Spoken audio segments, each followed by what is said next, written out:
Study IQ IAS, अब तैयारी हुई अफोर्डेबल। हिस्ट्री एक बहुत ही इंपॉर्टेंट सब्जेक्ट है। इतिहास पढ़ के ही हम जान पाते हैं कि क्या गलतियां हुई थी, क्या महान कार्य हुए थे। और इतिहास को तब तक आप समझ नहीं पाएंगे जब तक आपको समझ नहीं आएगा अंतर BC AD और BCE CE का। और एक्चुअली आज के समय पूरे एकेडमिक वर्ल्ड में ना यह सवाल उठाया जा रहा है कि क्या अब समय आ चुका है कि हम BC AD को बिल्कुल यूज करना ही बंद कर दें और कंप्लीटली स्विच ओवर कर लें टू BCE CE।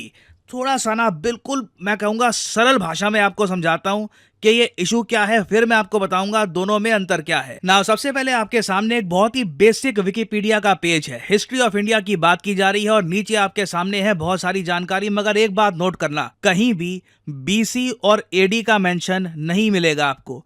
हर जगह BCE लिखा हुआ है या फिर CE आपको लिखा हुआ मिलेगा। यहां पर BC AD का यूज खत्म कर दिया जा चुका है। यहां पे आप देख पाएंगे, चाहे हम मिडिवियल पीरियड की बात करें, मॉडर्न पीरियड की बात करें, AD गायब है। AD की जगह आपको मिलेगा CE। ऐसा क्यों है? यहां पे सबसे पहले तो आपको यह जानना हो कि BC AD का मतलब क्या होता है और इतने लंबे समय तक, कई सदियों तक पूरी दुनिया ही BC AD को यूज क्यों करती थी। हिस्ट्री की टर्म्स में अगर हम बात करें तो BC का मतलब है बिफोर क्राइस्ट। 1000 BC अगर लिखा है तो इसका मतलब है 1000 ईयर्स बिफोर क्राइस्ट। अब यहां पे आप कहेंगे वेट, BC AD तो हमने स्कूल की टेक्स्ट बुक्स में काफी बार पढ़ा है, अब धीरे धीरे इसको रिमूव भी किया जा रहा है, रिप्लेस किया जा रहा है इसको BCE CE से। तो मतलब उस टाइम जो हम लिखते थे कि अलेक्जेंडर और पोरस के बीच में जो जंग हुई थी, जिसको हम काफी बार फर्स्ट बैटल ऑफ जेलम भी कहते हैं, यह जंग हुई थी 326 BC में। तो BC का मतलब बिफोर क्राइस्ट है, तो इसका आंसर है हाँ। हमने बहुत लंबे समय से हिस्ट्री को पढ़ने के लिए birth of Christ, Jesus Christ के बर्थ का इस्तेमाल किया और हिस्ट्री को दो पार्ट्स में डिवाइड कर दिया। एक जीसस क्राइस्ट के जन्म से पहले का टाइम, एक जीसस क्राइस्ट के जन्म के बाद का टाइम। तो जो हम लिखते थे ना AD, कि पानीपत की जो पहली जंग है ये 1526 AD में हुई, या फिर आप ये भी कह सकते हैं कि वास्को डा गामा ये भारत में आए 1498 AD में। तो AD की फुल फॉर्म है एनो डोमिनी, और एनो डोमिनी का मतलब होता है in the year of our lord, मतलब कि जीसस क्राइस्ट के बाद का समय। नाउ अब क्वेश्चन यहाँ पे आपके माइंड में ये आएगा, मगर ये सब करने की जरूरत क्या है? हम क्यों टाइम को दो हिस्सों में बांटते हैं कि जीसस क्राइस्ट से पहले का टाइम, जीसस क्राइस्ट के बाद का टाइम? और इंटरेस्टिंग बात देखिए, ये जो सिस्टम है ना सिर्फ यूरोप में आप कह सकते हैं प्रेडोमिनेटली क्रिश्चियनिटी मेन रिलीजन है, ये सिस्टम अरब कंट्रीज ने भी एक्सेप्ट कर लिया, इंडिया में भी एक्सेप्ट हो गया, चाइना में भी एक्सेप्ट हो गया, पूरी दुनिया ही इस सिस्टम को फॉलो करती। तो पहली बात तो जो ये BC AD का सिस्टम है ये बनाया भी क्यों गया? इसका आंसर है क्योंकि हमारे पास एक प्रॉपर ईयर जीरो नहीं था। यह समझने वाली बात है, बहुत इंपॉर्टेंट कॉन्सेप्ट है, आप सोच कर देखिए। बेसिकली BC AD से ना हमको एक ईयर जीरो मिलता है। ईयर जीरो हमारा वो है कि जब जन्म हुआ था जीसस क्राइस्ट का। और हाँ, वैसे यहां पर मैं एक बात ऐड कर दूं कि ईयर जीरो जो मैं ये कह रहा हूं ना, ये रेफरेंस पॉइंट के रूप में कह रहा हूं। वैसे 0 AD 0 BC एग्जिस्ट नहीं करता, मगर हम मान के चलते हैं कि जीसस क्राइस्ट का जन्म हुआ और उसके बाद से साल शुरू हो गए हैं 1 AD 2 AD 3 AD, और टेक्निकली आज के समय हम 2024 AD में है। अगर हम BC AD सिस्टम की बात, अगर हम BC AD को हटा देते हैं तो हमें पता ही नहीं एक्चुअली कि अभी साल कौन सा चल रहा है। अगर हम BC AD को ना यूज करें और मैं आपसे पूछूं कि अभी कौन सा साल चल रहा है, तो एक प्रॉपर आंसर आप दे नहीं पाओगे, क्योंकि ह्यूमन हिस्ट्री हम मान के चलते हैं लगभग 1 लाख साल पुरानी है। जो बहुत सारी सभ्यताएं शुरू हुई थी, हम मान के चलते हैं मैक्सिमम 12-14 हजार साल पहले स्टार्ट हुई थी। तो अगर हम कोई प्रॉपर सिस्टम का इस्तेमाल ना करें तो आप बता ही नहीं पाओगे कि अभी ईयर 15,000 चल रहा है, 1 लाख चल रहा है, 2 लाख चल रहा है। There will be no clear answer. तो इसलिए BC AD का जो ये सिस्टम है ना, ये बनाना बहुत ही इंपॉर्टेंट था। और ये सिस्टम बनाया किसने था? एक मॉन्क ने। इस मॉन्क का नाम हिस्ट्री में दर्ज है गोल्डन लेटर्स में, क्योंकि इन्हीं का बनाया हुआ जो ये BC AD सिस्टम है कई सेंचुरीज तक चला। और टेक्निकली स्पीकिंग आज भी हम काफी हद तक फॉर्मूला इनका ही इस्तेमाल कर रहे हैं। इनका नाम है डायनोसिस एक्सिगुअस।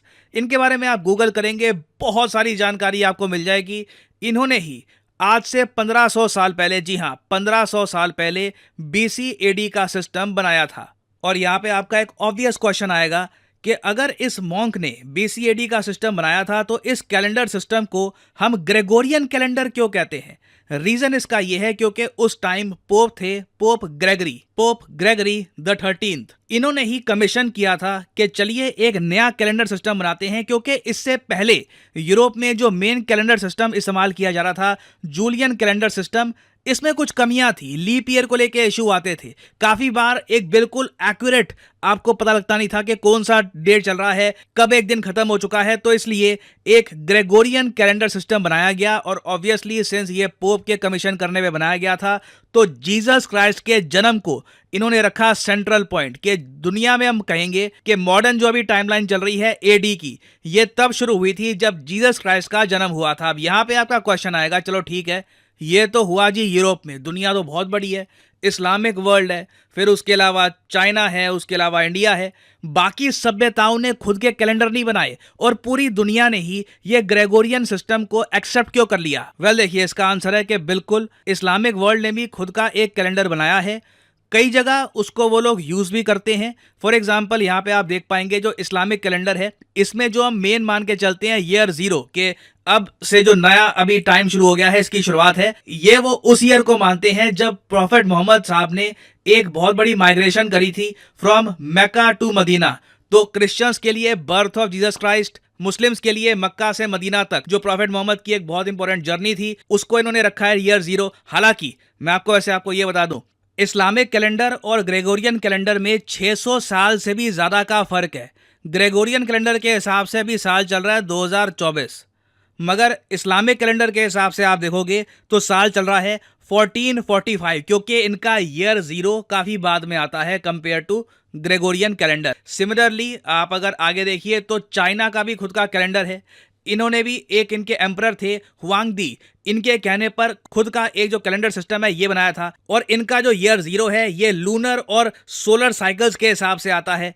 और चाइना में आज भी कई लोग अपने कल्चर को फॉलो करते हुए जो चाइनीज कैलेंडर है इसको ही फॉलो करते हैं। अब यहाँ पे आप कहोगे वेट, हिंदू कैलेंडर भी तो होता है, तो इसका आंसर है हाँ बिल्कुल। आप जान के हैरान होंगे, भारत में ना सरकारी तौर पे हम 2 कैलेंडर्स को मानते हैं, एक तो ग्रेगोरियन कैलेंडर, उसके अलावा भारत का साका कैलेंडर।